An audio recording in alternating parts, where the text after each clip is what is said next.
번째 경기 바르셀로나 대 레알 소시에다드 분석 시작해보겠습니다.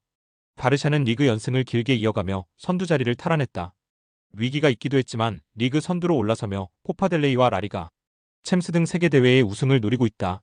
그러나 주중 코파델레이 준결승 1차전에서 이골의 리드를 지키지 못하며 아틀레티코와 비긴 것은 아쉬웠다. 그래도 무패를 길게 이어가고 있고 레반도프스키와 하피냐, 라민 야말의 스리톱이 대단한 화력을 자랑 중이다. 소시에다드 역시 코파델레이 준결승 1차전을 소화했다. 레알 마드리드를 상대한 경기였는데 홈의 이점을 살리지 못하고 한 골차 패배를 당했다. 베스트 전력을 가동하며 홈 승리를 노렸는데 그러지 못했기에 이 경기에 대한 부담도 커졌다.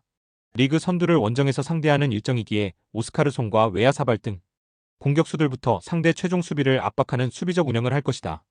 바르샤의 승리를 본다. 소시에다드가 리그에서 홈 연승 중이긴 하지만 원정에서는 베티스와 오사수나에 패하는 등 부진이 길어지고 있다. 또 이 경기는 바르샤를 상대하는 일정이기도 하다. 페드리와 카사도가 패싱 게임을 통해 주도권을 잡을 것이고 레반도프스키와 하피냐가 수비를 무너뜨릴 바르샤가 승리할 것이다. 두 번째 경기 스파르타 로테르담 대 빌럼 분석 시작해보겠습니다. 스파르타 로테르담은 이 상황에서 시즌이 끝나면 승강 플레이오프로 가야 한다. 에레디비지의 4강 정도를 제외하면 트벤테와 더불어 가장 전력이 좋다는 평가를 받은 이번 시즌인데 너무 실망스러운 성적이다. 그래도 홈에서는 직전 경기 흐로닝 원전 승리를 비롯해 최근 무패를 이어가고 있다. 반버겐과 미토의 측면 돌파가 살아났기에 라우리센에게 좋은 기회가 자주 나오고 있다. 빌럼은 최근 분위기가 너무 좋지 않다. 4경기에서 승점 1점 추가에 그쳤는데 발베이크와 흐로닝원 등 이겨야 하는 팀들 상대로 모두 패했다. 강팀인 호벤과 페에노르트 등을 상대로는 승점 추가에 성공했는데 경기력 기복이 너를 띄고 있다. 시세 산드라와 캄 바센 등에게 득점을 기대하고 있는데 골 결정력 문제를 해결하지 못했다. 스파르타 로테르담의 승리를 본다. 빌럼이 호벤 원정에서 승점을 따내기도 했지만 최근 최전방의 골 결정력 부진으로 인해 원하는 경기력을 보여주지 못하고 있다. 미토와 반버겐이 경기 내내 측면 돌파를 통해 기회를 만들 것이고 라우리센이 확실하게 마무리할 홈팀이 승리할 것이다. 세 번째 경기 앙제 대 툴루즈 분석 시작해보겠습니다. 앙제는 지난 라운드에서 생테티엔 상대로 고전했지만 승점 추가에 성공했다.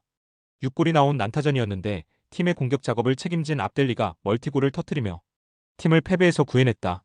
마르세유에 패하며 자칫 추락할 위기에도 처했지만 원정 연전에서 승점 4점을 따냈다.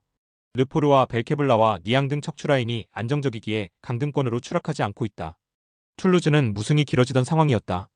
그러나 직전 원정 경기에서 르아브르에 완승하며 분위기 전환에 성공했다.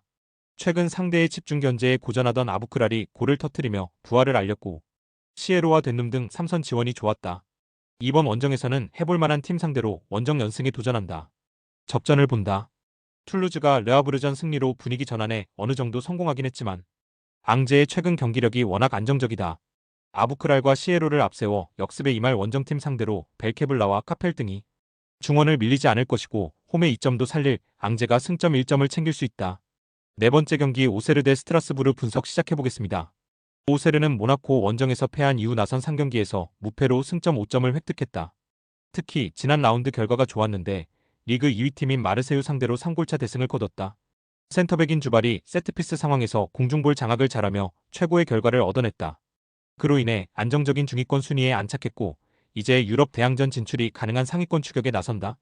스트라스부르는 최근 파리와 니스를 제외하면 리그에서 분위기가 가장 좋다.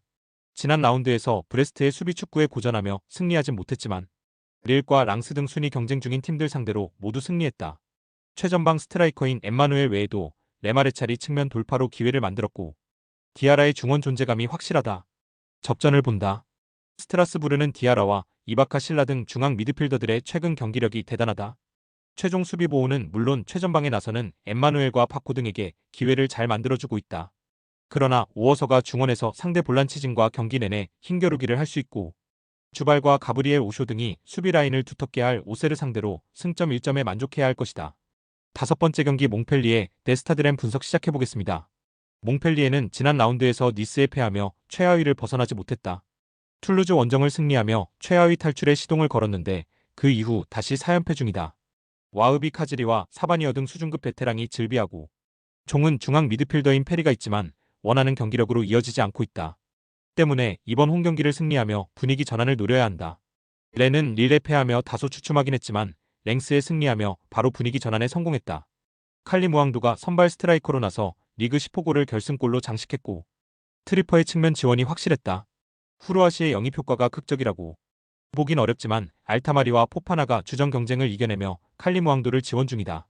징계 중인 크리스토퍼 우의 공백을 메운 제레미 자케의 수비적 존재감도 확실했다. 렌의 승리를 본다. 홈에 이점이 있는 몽펠리에가 수비 위주로 경기에 나서며 역습을 노린다면 렌도 고전할 수 있다.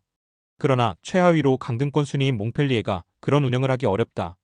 페리와 사바니어 등이 중원에서 공격 전개를 적극적으로 할 것인데 상대의 역습 상황에서 수비 숫자가 부족할 수 있다.